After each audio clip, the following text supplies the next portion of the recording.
ព្រឹកហ្នឹងដឹងមិនមកទេខ្ញុំមើលឃើញក្រុមហ៊ុនដាក់ឲ្យសញ្ញាផ្កាយច្រើនមែនអូគុជអូដបងពេជ្រច្រើនមែនតាមើលមួយសប្បាយចិត្តមែនតា1 2 3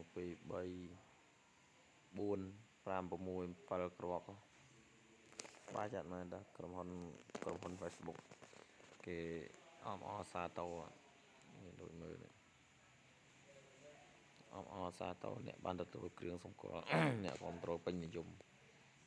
សប្បាយចិត្តមែនតាអត់អញ្ចឹងរាល់ថ្ងៃនៅពេលដេកមកចឹងចេញមកចឹងព្រាតហ្មងសប្បាយចិត្តមែនតា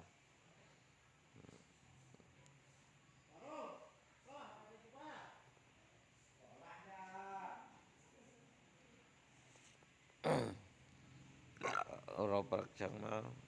ឆាប់មានលុយគេថាអបអរសាទរអ្នកបានទទួលគ្រឿងសម្គាល់អ្នកគ្រប់ត្រូលពេញនិយម